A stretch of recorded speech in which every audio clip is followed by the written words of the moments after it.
Style is substance. How are you doing? Um, I'm okay. How are you? Excellent. I'm doing really well because recently rewatched me Titanic, 1997 film.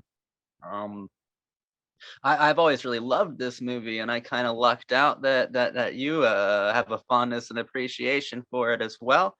Because I was wanting to do something about Titanic because I think it's really impressive and rather extraordinary. And I thought I'll get Style on. She knows a lot about this movie, or at least I would love to talk to you about James Cameron at the very least. Yeah, yeah. Titanic. I saw it actually again for the second time, for I recently rewatched it. I've seen it many times actually. I recently rewatched it last year, and I think something that stuck out to me, the probably above anything else, because I had a pretty good memory of it anyways, is that when I was a kid, I saw these characters as like adults, right? Because they're doing adult things. Watching it now in my 20s, I'm watching it and I'm thinking like, oh, these are kids, and that just kind of made me feel Absolutely. really old. But we all have like a personal journey with the movie, I guess. If you were born any time before 1997, it seems like Titanic was like a huge event. So like both you and I saw it when we were children. And of course, it's this weird thing in my brain of like these Jack and Rose will always somehow be older than me because I'm transported back to that nostalgic place of like when I was a kid and was looking at these two as like the really, I mean, in 1997, this love story was probably my introduction to all themes romantic, to like every romantic theme. So like every time I watch it, I'm back in that like really hopeful and tender place that you are as a child or young enough to have the sentimental ambition that Rose and Jack did. So like I guess my point is they're absolutely really young, but like they have the ability to make the viewer like remember young love or remember the first time they watched Titanic, just like obviously the movie's about an old woman telling you the tale and like physically like feeling younger as she's telling it.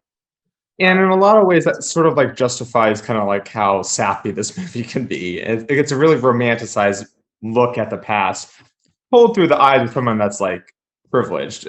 Also, like, I mean, like this is yeah, how she looks yeah, back at. but This is how she looks back at like the event on the Titanic. It's with like this hyper romanticized perspective. yeah, absolutely. But I think that that's a really good perspective. I mean, James Oh no, it's Cameron. in a good way for the most part. Yeah. Yeah, Um, Cameron definitely describes himself. I've seen him do it as a like he's never wanted to be anything other than a populist filmmaker. He's never wanted to make anything other than films for audiences. That's how he calls it. Is that why he Um, started? Is that why he started with Flying Piranhas 2 or whatever? yeah, audiences would love it. He started with Piranha 2 or whatever because that's the only place to get Right. his foot in the door. But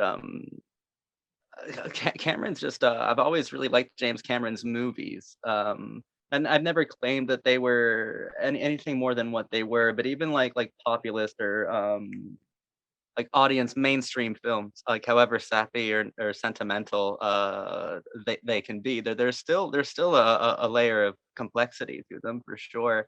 Oh, Even with something absolutely. like Titanic, like the heavy symbolism of, I mean, clearly Titanic, the boat is probably what James Cameron, and it's his most obsessive thing. He's a very obsessive filmmaker. He's very obsessed with the boat, obviously. And the boat's like a character. The boat creaks and groans and dies a miserable and long death. And the boat can be like a symbol for society, this beautiful thing that was like created with an internal flaw and it's like doomed to completely die, but there is beauty and love within it as well, but that's also doomed to perish.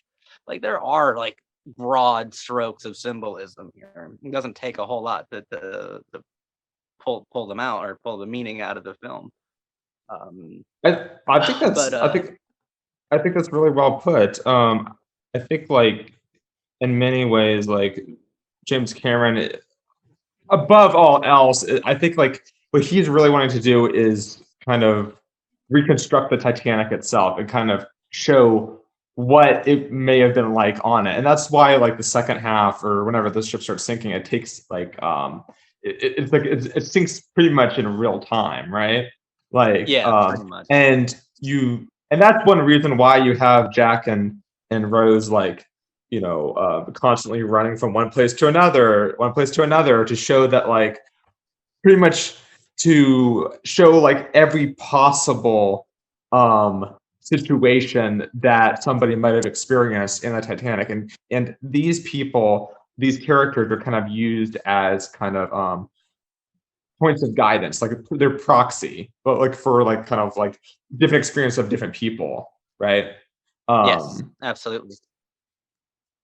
Absolutely. I mean, the class and social stratification is extremely evident in Titanic, which I think adds to the broad metaphor of the ship being a symbol of society at that point or any current point in time.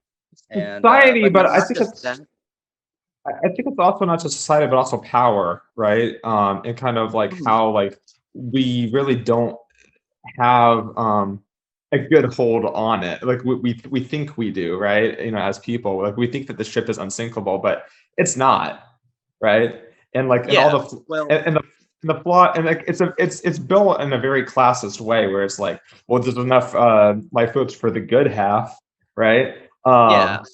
I mean, at its heart, I think Titanic as a character, if we're viewing as a character, is a decent character. I think if there's any symbolism of power, I think it's that heart of the ocean necklace that is like Yeah, ultimately like meaningless, no matter how like priceless it actually is. It's a symbol of power, a symbol of wealth, and it's the thing that Bill Paxton and his crew are like searching for. They're not searching for the humanity, like the human right, component of society. They're searching for the prop that distinguished the wealthy from the poor, right. um which you know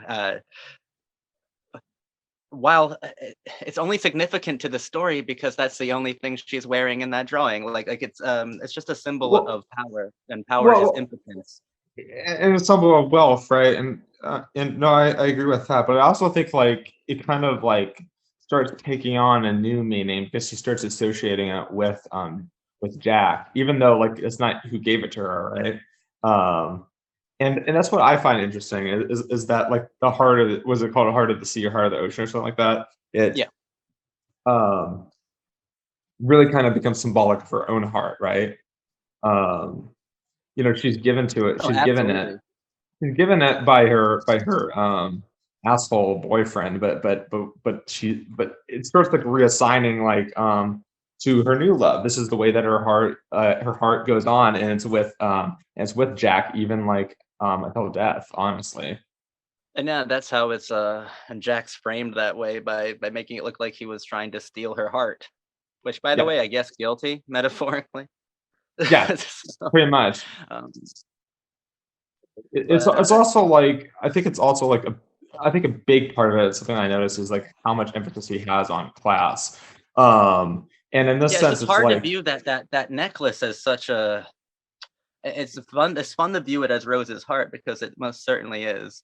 It's well, just no, well, right, and it's Cameron like, isn't the best with his metaphors, and you can't load a metaphor with the Billy Zane kind of like just snobbish like purity or whatever, and then expect me to like care about this. Like it's hard um, for me not to just view it as a meaningless like token of power. yeah, but it's still given more kind of like value It within the is, story, even if it is, like but you're not as big on it. I just think that like But Cameron's also it's like like, hey, he's mixing his well, metaphors there. That's all. well, yeah, and also it's like it comes from this guy, but now it's like assigned for to this guy, and it's Yeah. but I think in a lot of ways it's kind of like it's supposed to be valuable, and she's like, well, this belongs with Jack, right? This poor kid. Yeah.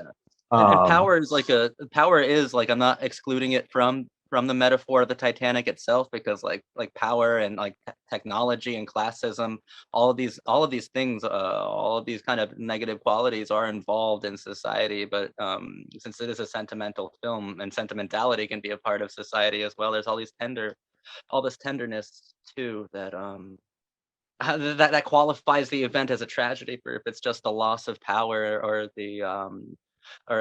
just showing the selfishness, the callousness, the arrogance of culture, then it wouldn't be a tragedy. But it's qualified as a tragedy because of this love story and because of the glimpses, almost vignettes we get of like the minor characters, like Yeah. the cool like Irish dude and like the Italian guy who gets on the ship with Leo. Like we see these little guys and then we see them die. And there's a duplicitous edge to Cameron. You can tell he's like the dude who directed Aliens or Terminator, because like almost everything he's doing, it's really like he's doing a lot of things at once within a given scene. Because like you said, we're seeing like these different walks of life, these different like examples of what someone was possibly doing on the Titanic, or a different frame of reference for a member of society. But it's always with that double edge of like, Cameron's going to use this later to torture someone. Like Cameron's going to use this moment to cause brutality. Like I just watched the scene where they first talk, and she's thinking, contemplating suicide and jumping off into the Yeah. ocean. And Jack gives that line of like, well, I mean, it's probably so cold, it's going to feel like 100 needles pressing into you and you'll like drown. And like rewatching it, you're like, he's setting all of this up. Like every scene has a moment where Yep. like he's setting up the destruction, because ultimately the film is about the destruction of luxury and beauty, and how wild that looks, and like the different kind of emotional or actual physics that goes into the destruction of it. But the entire time, like while there are romantic and tender and positively like life affirming and inspirational things going on, Cameron is also setting like every scene up as a future place to torture Yes. some character in. Yeah. And that's wild. I don't know. And Uh, no, no, I agree. Like if you think about the scene where they're being chased by the one guy's henchmen, and yeah, they start like running through like the ship downward, and you start saying, "Hey, these are like the workers that are really kind of like they're the ones that are kind of responsible for the kind of survival of the ship, right?" And of course, yeah. like you soon find out they're the first to go, just like that. Like if it Yeah, means and closing the I believe doors that on them, Cameron like shows you like how how isolated they are down there while they're running through, and it's beautifully shot when they're running through it together. Like, and she's in her white dress. They look like fucking angels. Like yeah, they look young and in love and wild and free. But at the same time, Cameron showing you like the automatic door locks, like the way that these people could be completely isolated and murdered there, and then he'll do that 25 minutes later. And it's yeah. like, oh, you took something tender, you took something holy and you made it profane, which is always really curious when people can do that. And he did it so well. Or even from the beginning, I mean, Cameron even will say, like, I was very cheeky with it. I showed you like a computer graphic of the ship going down, and he had the most insufferable member of the cast, like the bigger guy on Bill Paxton's team, going like, and now her ass is sticking in the air and they're just sinking on down. It breaks in half. It's like you see everything that happens. So like if you remember that, you remember the rhythm of how the ship goes down. You're like, oh, they're almost dead now. It's coming down. Like you remember. Well, And it's the major setup to I a guess. part to, yeah, to Well, the I've read some criticism about the fact that basically it's like it's framing tragedy as spectacle in a lot of ways, and it's like, um yeah, no, I mean, okay, well, I agree, but also like I'm not gonna lie, I don't know how much I care.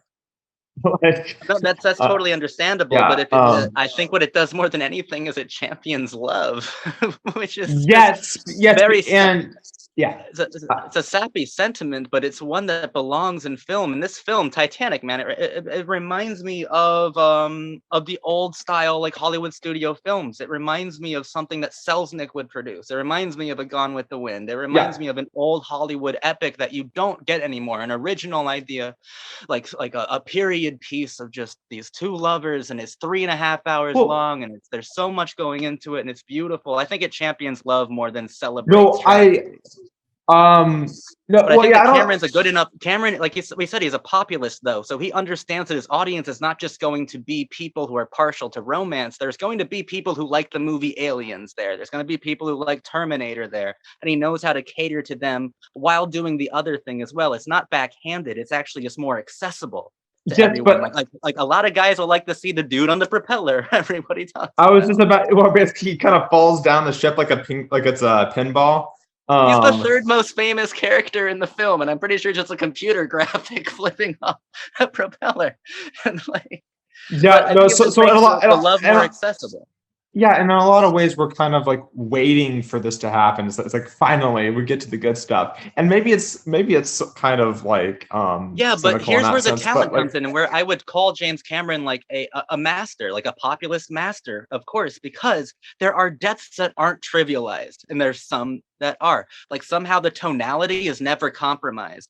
Like I don't feel the same about the Irishman who's shot accidentally, or I don't feel the same obviously about Jack or the architect of the ship, like Stan or the captain. There are different yeah. things like there's a tone that is and sometimes tragedy can be slapstick, and I don't care if that sounds weird. That's how tragedy kind of happens sometimes, but the tonality is never Well, compromised though. well, Like in a lot of there ways, is still weight. and in a lot of ways, it's like this is her story to tell, right? And like, and everybody's wanting her to tell her story about like what, and eventually they get more into it too, like emotionally invested. And it's like, so of course she's gonna go into the details, even though not technically everything is actually seen by her, but whatever. It's like it's a basic idea. But I think like much like Avatar, like the common criticisms that are like lobbied against this film, they don't really take into account like how of like James Cameron's like high concept like simplicity of what he Yeah. constructs. So it's like it's probably like maybe in some ways it's hypocritical filmmaking, but whatever. I mean, obviously, like he made boatload of money, like, literally a boatload of money off of this movie. But it's like it's at the same time, it's like even if you look at this kind of as like a tech demo, it's a tech demo that hits all the right places. Yeah, Um, I just don't think it's hypocritical. I think I think that it doesn't really compromise. It's just fine. I don't think well, it backpedals. I don't think it contradicts itself really.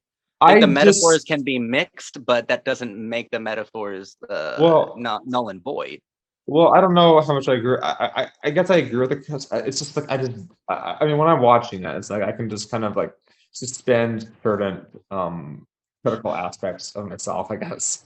But that's also Because what like like audiences do. So like if he's making movies for general audiences, I would watch it from the perspective of a yeah, general audience. well that's the thing. This is kind of to like preserve kind of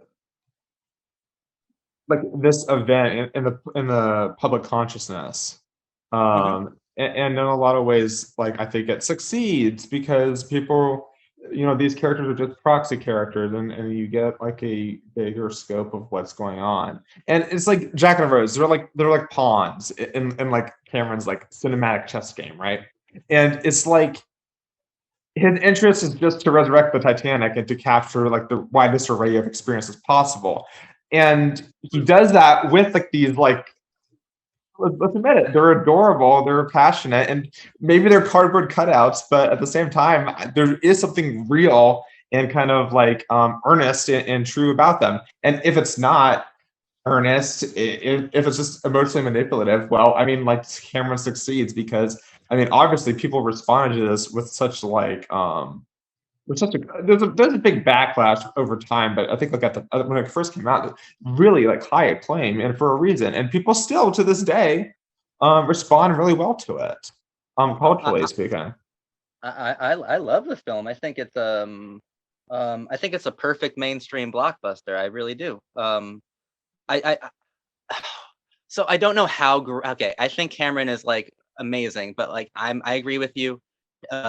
He's able to juggle a lot of different things at once in his like hyper like and his hyper fixations in his head, but he's clearly more interested in deep sea exploration Ocean and physics. water physics than he is in romance. So it doesn't feel that way in the film. And now that could be due to a lot of different components. Maybe Cameron just was truly interested in the romance here, but that's harder to convince me of than Kate Well, Winslet. Kate Winslet and Leonardo DiCaprio have a phenomenal chemistry, and yeah, they Kate Winslet in do. particular she still has a phenomenal ability. But in 1997, she was like that was like the peak of her game. She was just coming off of Kenneth Branagh's Right. Hamlet in 1996, where she played Ophelia. Like she is kind of an incredible Well, actor just in also general. was it Heavenly Creatures? The Yeah, one, yeah. yeah, Peter Jackson. Uh, Hmm. Great That's movie. a great one as well.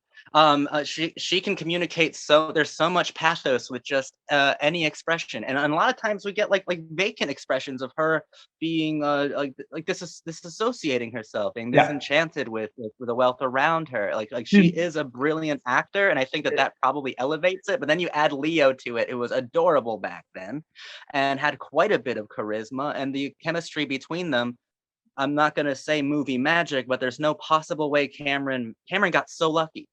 So lucky here. oh, Like when people absolutely. walk away from the film, we're not talking about the spectacle. We're talking about the feeling, honestly. Yeah, but I think that feeling is, I think that the romance is just one another tool of the spectacle. Like and like and that feeling comes from the spectacle.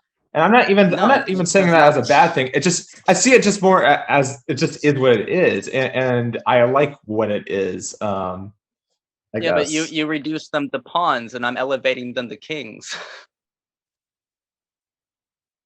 queens. Is what I'm Queens are doing. more powerful in chess. I But think that they're the most powerful part of it. If okay. they didn't work, it wouldn't be talking about this. It would have been, like you said, a cool tech demo. But since we have these two in here, I want to talk about what love means more than I want to talk about what it's like to drown, True. I can see for it. sure. Yeah, I Yeah, can see which it. is so It's sentimental, which is nice. I'm walking away from this well, thinking about him drawing her. I'm walking away from this thinking about them in the back of that, like the carriage of that car, or them like running through the furnace as they've already covered. I'm thinking of those moments. The where fact that it they're goes down, I love it. I love well, the spectacle of the ending, but well I think about also those little parts of okay, them well, dancing at the underground pour oh, bar, of them dancing on she the table. stands That's up, fucking rad. and then okay, Yeah, I think of the those editing. moments. Zach, the editing, like it cuts to like the people, the rich people having like the most boring like conversation at their table, and then it cuts Yeah, to them dancing. That's so great, and it's like, and that's the difference between freedom and kind of like this like high order like pretentiousness. But at any rate, this is the difference between the privileged and the poor.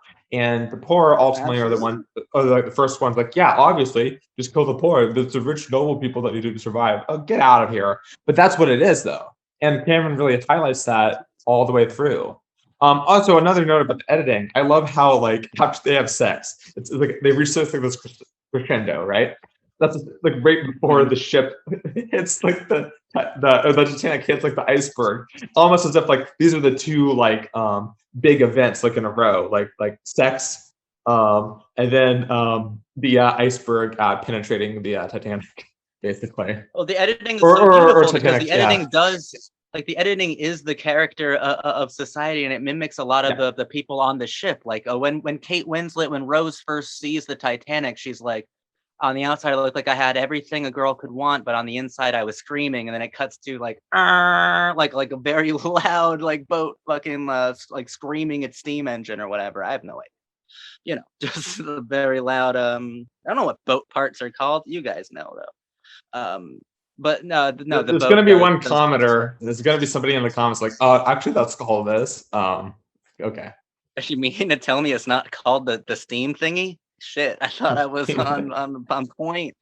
But no, that the boat does behave in a way that is kind of human.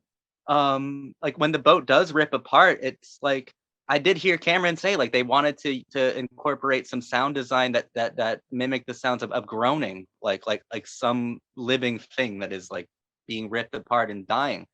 Um, I just don't think that the tragedy overwhelms what I would consider like the smaller moments. Even the smaller moments, as we are talking about, are part of the spectacle. But those smaller moments to me are the ones that I think most audiences walk away with. Um, it wouldn't be anything without an hour of the ship sinking, but we really walk away with those quiet moments, those intimate moments, um, No, quieter moments. okay. Like obviously, there's the whole like, oh, I'm flying. There's and of course there's the hand on the wall or the hand of the window of that car. That's the most erotic thing ever filmed in the 90s, and it's not even explicit. It's just a hand on a fucking wall that is covered in fog from their heavy breathing. Like, that's the most the fucking erotic the thing. film gets the film like for a film that's PG-13 rated, it gets away with quite a bit. Oh Um, yeah, something to be said. If I could find like the most like tactful dead way to put babies this. in the water. Yeah. Well, okay. Now it's time for my juxtaposition. I was gonna say something not about dead babies in the water, but Okay, even then, the tonality is like okay, like that is tragic, and I'm not. yeah. It, Yeah, it's he's not not like like a making a spectacle out of that. It's almost like this is tragic. But there are yeah, points where it's like, hey, let's admit it, guys. The Titanic sinking is kind of cool in some ways.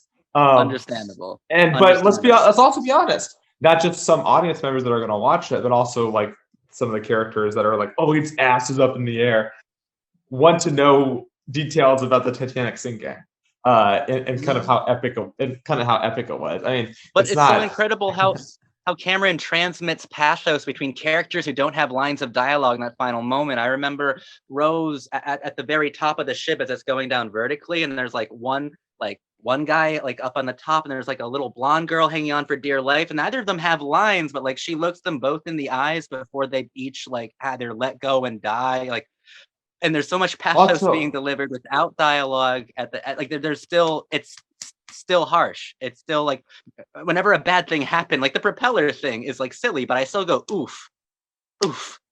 Like it's still a visceral impact. well, Um, another note about that scene and about the structure of it is like I like how like there's always like things that are called back to other parts, like the whole I'm flying part. Hey, later mhm. they're gonna be holding for their dear life onto that rail. Yeah. I mean, Um, and the last thing to go in society is probably it's love, right? But I was trying to think of a tactful way to put this because I think it's like an honest part. Because not only did the film like introduce me to like as you said, like in PG-13, they got away with a lot of stuff. It introduced me to like every romantic theme that I've that I've engaged with in movies. I probably was first introduced to by Titanic, and also the female form. This was like this the Kate Winslet scene. My lord, 7 years old. That was quite a revelation. Just one saying, time, James Cameron like introduced me to so much shit in my life, and like well, that's a yeah, lot of power for one guy to have. okay, so this was actually on the note about that scene of being introduced to nudity. I do believe this is. I mean, I do believe this is the first film I saw with like female nudity in it.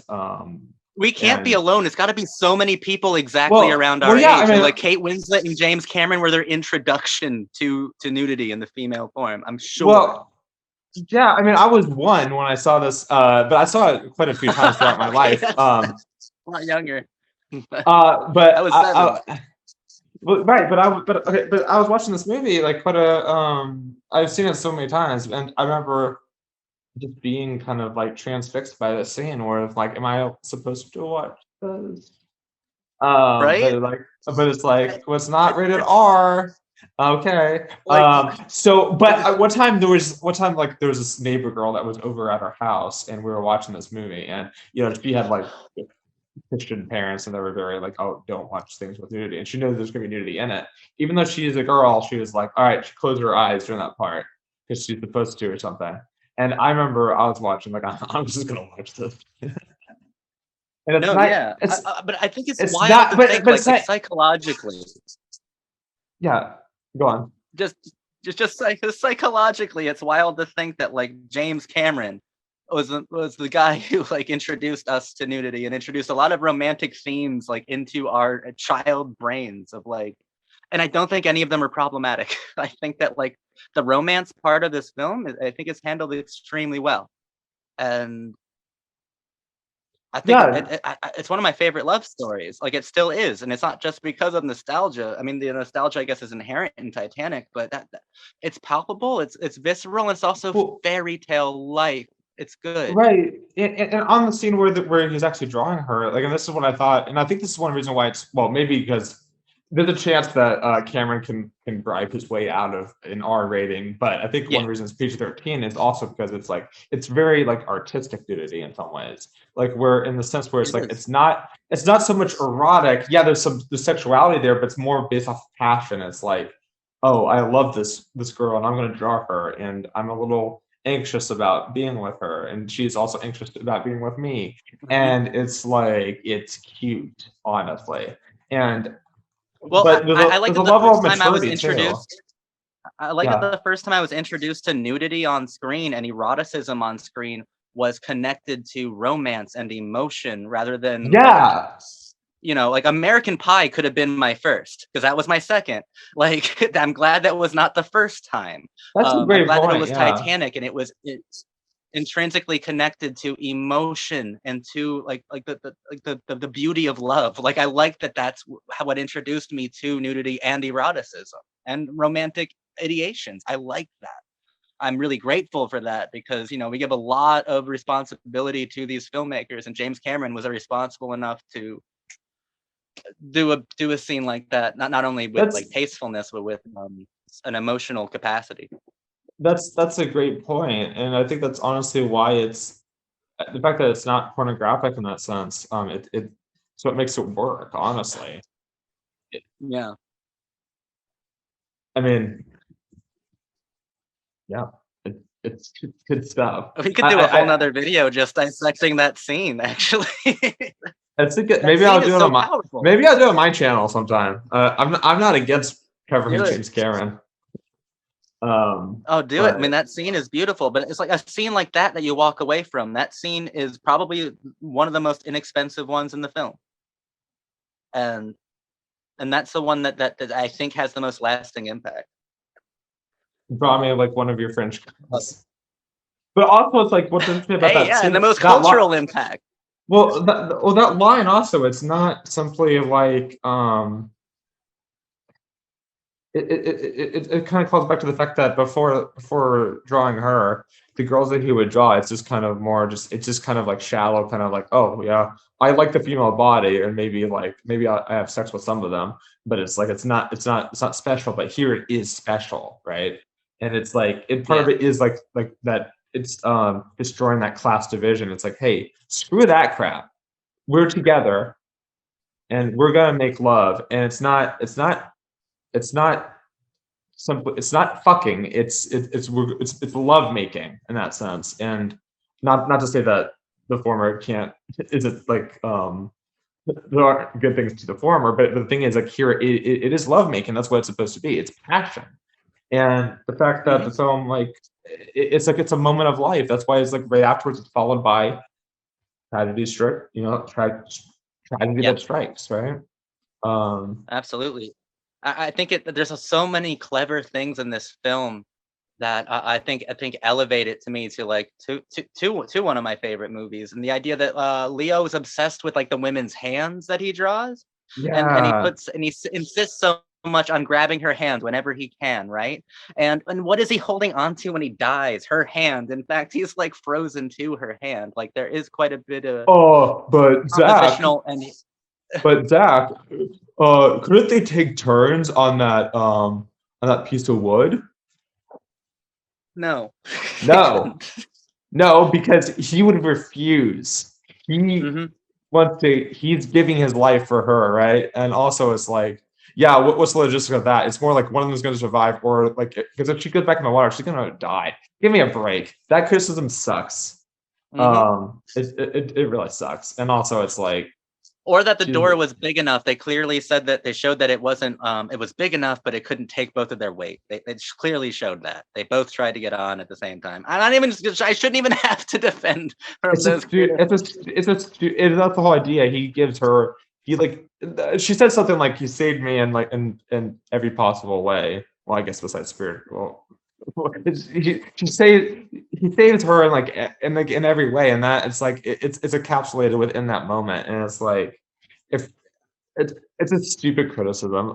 There's a lot of stupid criticisms towards this movie. Yeah, I think, like, pretty much any criticism of, like, historical inaccuracy, like, if that's your forte, I mean, like, I'm not, Yeah, I'm not too interested like, either. But I think that James Cameron knows that. I mean, it's what you get when you make a movie for as many people as possible, and you're a populist filmmaker. You're going to get populist criticisms as well as praise. Like you're gonna get both. what's that weird one about, like, the stars or something? He fixed Like, that. I guess the constellations weren't correct on like what April 12th, whenever the ship went down. So like James Cameron actually fixed it. And on the commentary, he kind of sounds a bit snide about it. Like, and did you yeah, I got a letter from an astronomer, told me that the stars were wrong. So I fixed them. Hope you're happy. Like, Oh, the CG. I think the film compositionally and as a tech demo is incredible. But yeah, it's the emotional core. It's always been that emotional core. It's these two characters together that just melts my heart. And like, if you don't get tears in your eyes like through most of the ending, even though it can be thrilling and like really sensational, it's still so gripping emotionally. And Jack Dawson, man, that's a really sad death. So, yeah, I don't care about any criticisms involving that. It hits so hard. Why would I care? It works. If it's emotionally manipulative, but it works. I don't care. Nah, I think well, okay. I don't know about you, but doesn't a good movie that appeals to the pathos, that appeals to your emotions, doesn't that manipulate like isn't that the job of a film in some ways? Well, yeah, But I no, guess every movie is manipulative to a point, but but I think like one no. Every movie is persuasive. Not every movie is manipulative. I would okay, say. like manipulative is maybe kind of like unearned or maybe like cynical. Yeah, Something. Yeah, yeah. I can maybe see it. Yeah, no, but I think like at the end of the day, like the main thing that I'm seeing here with this film is like, and what maybe more films should kind of take after is like how it depicts love, Yes. Like and I I think don't like remember like this was the last huge love story for me, like one that's like the 3 hour epic. I know like people do love The Notebook and there are like other like notable love stories we out got to there, cover but this Notebook is sometime. the last one that I wouldn't mind, but it doesn't hold a candle to Titanic. There's Yeah, no, something, Titanic's and I better. wish I bet there are like groups of people like in studio boardrooms like trying to just piece it apart and figure out what the fuck it was that made this love story so enduring, and I can't figure it out either. Well, well, that's the Um, thing. That's the thing. because if And there was something like tangible that you can take from it, Cameron would have done it again. Cameron, well, that's the thing. Cameron, like, arguably, he did do it twice in terms of like, um, getting like okay.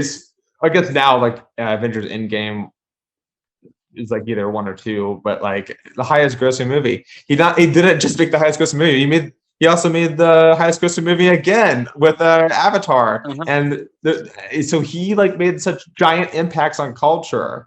He really And did. it's like, and then of course like people love Terminator, people love Terminator 2, people love And Aliens, while I right? love Aliens and all, yeah, while I love Aliens and T2, and I don't even hate Avatar, I haven't seen it in a long time, but I probably think it's It's fine. good. This Mostly. one I think informs culture in a net benefit, in like a beneficial way that like in ways that we've covered, like um either introducing or reintroducing these important romantic themes into the popular zeitgeist. Like I think that it informs culture in a way that is beneficial to culture. If I can add a value to this film, I do find Titanic a valuable movie, which might be meaningless to a lot of people, but I think it's a valuable film. Whereas Well, I'm not sure what good Avatar did. Like I walk away from Titanic either thinking about that first love or ready to find that next one. well, yeah, and I I agree. I mean, agree with you on that. thus. I think Titanic's the better film of the two, also. But I just think it's just a testament of like probably how successful of a filmmaker James Cameron actually is, because like he's Mhm. at least when it comes to populism, I mean, he wants to be a populist filmmaker, right? Well, he is that, and he's successful at it. And then of course people are going to Just respond. to And what's up? Yeah. If I could pick your brain for a second, Yeah, because like both you and I like seem to like Cameron, or at least appreciate his work. I think Titanic's a beautiful movie. I'm And I not. appreciate the rest of his work to a certain extent. But like, what is I'm the not. difference between the? I know you're not as into it. I know, I'm not but what do as you think is into the difference between? aliens, but yeah, go on. What's the difference between? I, you had to. I didn't want you to get that in. Aliens is amazing. I like it more than Alien One, but that is such a tangent. We got to stay. Hold on. I want to know just to pick your brain. the two biggest populist filmmakers of all time, Spielberg and Cameron. But both of us have our criticisms of Spielberg that don't apply to Cameron somehow. So like, what's the difference? I think some of them actually probably do apply to Cameron, but probably like with um I think dare I say Spielberg is a bit It's a more hard one. pornographic in some ways, and I'm using that loosely, like in terms of like how he covers material. Honestly, you Oh talk yeah, about and like like you talk about I you talk can't think about of anything truly erotic or romantic from Spielberg, to tell you the truth. well I can't. also like when it comes to Titanic, there's a reason why it's romanticized. This is like it's the perspective of this Yeah, you got it. woman, right? It's through You this got it. lens. The sentimentality of Spielberg's films work best when it's like films that are made for children, that are made for families. And it doesn't work that well when it's like something like Saving Private Ryan. There's definitely some sentimentality in that. It doesn't it like and Yeah, that's Schindler's List is a weird one. Like, but that's a good point of comparison to some extent. Fully different, of course, but like when it comes to like the way that they cover tragedy, I think I think there may be some areas for critique for Cameron, but I think Spielberg is widely like irresponsible and the way that he that's what frames I would things. say. Yeah. Um, like Schindler's List has that I fascist think that like gaze, just like the but no, go on with Titan that. I don't want to cut you off there. Repeat Schindler's that. List has like this fascist gaze, but Titanic, I don't really think. Maybe what's I think like maybe sometimes it's somewhat kind of like a privileged gaze where it's like kind of like higher class because Cameron is like this rich guy. But Cameron at one point, if I'm not mistaken, if I remember right, when before he made Terminator, he was like living in his car or something. He was Yeah, yeah. like, and so he has some perspective, right? When it comes to poor and rich. I mean, like it or not, but so I think like it's more like the sentimentality is more sincere. Maybe in some ways it's still sappy, maybe in some ways it's irresponsible, but I think like compared to Spielberg, no, Cameron knows what he's doing more so, if that makes sense. Yeah, just Spiel to bring it back to an earlier point, I would call Steven Spielberg emotionally manipulative and James Cameron emotionally persuasive. There's like a slight distinction between the way Cameron approaches tragedy and the way that Spielberg does. There's a well, slight variation where yeah, no, I agree. There's too much and I think like there's too much sap. I think The Color Purple, for example, is an awful oh, movie from oh. Steven Spielberg. And But even if like we I have a think privileged gaze, I think it is still a really sincere, like he's well, sincerely I don't see it championing for the like most part. yeah, but I think I he's like sincerely championing the rowdiness and like the multi yeah, the multiculturalness of the lower decks. I think he is trying to champion that as much as he can. well, he's definitely like kind of demonizing like the rich, if anything, right? Maybe Billy Zane in this motherfucking movie. with Billy Zane is so good. By the way, with the exception of the captain, I forget the guy's name, but he was also in Lord of the Rings. and That Kathy guy, Bates, yes, the yes, with unsinkable Molly Brown. But she's mhm. new money. Remember, she's new money, and they always make a point of saying that she was born poor and she married into money. They always make a point of saying that, and none of the rich people want to be around her. So there's even that class like that mini fracture Yeah, within the and then class so, and of divide. course, like also, it's like I think the framing is more responsible because it's like, yeah, this woman's privileged, and but I mean, relatively, because she's from a higher class, but she's looking back at her past with disdain against like her privilege, her place of privilege, right? Mm-hmm. And now and then she kind of starts a new life, right, where she like becomes like this adventurer, following in the footsteps of Jack, because she's like, I don't want anything to do with this. My last name did she take on his last name, if I remember right? Mm-hmm. Like Yeah. until getting married to somebody else afterwards, of course. But at any rate, she went by Rose Dawson because it's like, no, this is who I am now, right? And in a lot of ways, it's like Yeah. it's a lot of ways it's like kind of life affirming, and it's like because it's like class is something that Absolutely. people it oppresses people, but in this case, it's like it's like emotionally oppressive for her. But then it's like, yeah, but still, she has a better chance of surviving compared to somebody like Jack. But And that's I tear up and I smile at the end of the movie. I think it's so beautiful seeing all those pictures of a young Rose Dawson like fucking living her life in every single way she possibly can. Like uh, it's quite if, remarkable. if we were to like go back to like Spielberg and kind of see like how he frames subjects within tragedy, like I said, not equatable, but definitely comparable. Is like in Schindler's List, it's like it's really going out of the way, like, hey, let's rehabilitate like what the one good Nazi, let this war profiteer, this capitalist, that's like Mm. that's using Jews to like or Jewish people rather to become a better person. And it's like, that's supposed to be life affirming that way. And then also it's like then you get a lot of scenes from the perspective of Amon Goeth as he's like shooting down Jews. It's like Yeah, it's very different than it's very Titanic. different. Like in terms of like their response. If Spielberg made Titanic, I don't know how comfortable that movie would be, is what I'm saying. No, And I don't think no, it would really have that same, emotional staying power, honestly. not at all. And I couldn't imagine like the amount of praise we levied towards Cameron for the scene of Jack drawing her portrait. Like Spielberg could never do something like that ever. Oh, absolutely not. I haven't seen it. Yeah, I mean, if you're to look at like the kind of like the one lesbian scene in Color Purple, it's embarrassing. No, Like no, that is it's more like, oh, Cameron is just I guess I have to put this here. Cameron is uh, just better in every conceivable way. and we're But I comparing wanted to these. bring that up because Yeah.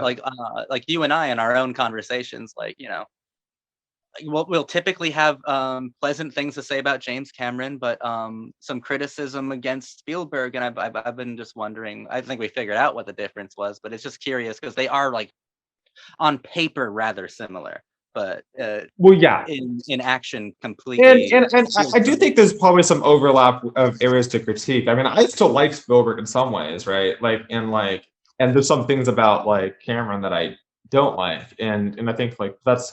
But at some point, you sort of have to just accept like, well, these are like, these are the populist filmmakers, and this is like, Yeah, but who's doing and it that's the only reason I'm relatively comparing. If right? anyone's like, Yeah. yeah, if anyone thinks I'm being Well, like that's sentimental, yeah. reasonable, Well, I we think this brought is up perfectly Spielberg. fair. We brought up Spielberg in our burden analysis too. Oh. Okay, well, that was a lot.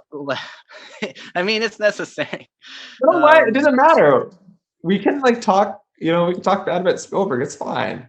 I If mean, I know I'm you're not nervous about it. I was just for anyone being like, why are we on a clarifying, Spielberg tangent? I'm on a Spielberg tangent because if there's like two popular filmmakers to me or three that define the '90s, it's probably Burton, Cameron, and Spielberg were the big populist American filmmakers for sure. There's yeah. really no competition.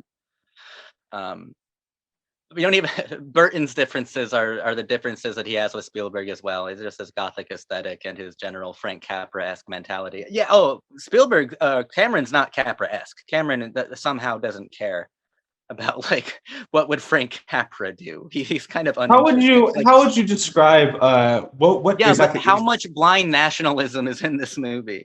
Like, Oh, okay. honestly, I see what you're saying, and you see that, and that's another thing. Like Spielberg's like a weird patriotism, and kind of like no. Burden's like sometimes passive. I Like this, like some of the most sad deaths in this movie are an Irish immigrant, an Italian immigrant, immigrant families below decks, like all who it's not this weird nationalist thing that like you can get from I a more think like Capra-esque populist film. I don't think it even really has. I mean, correct me if I'm wrong, but like when it's showing like all the people dying, with the exception of the captain who goes down with the ship, are there any like rich people that are really shown in that Dying. montage?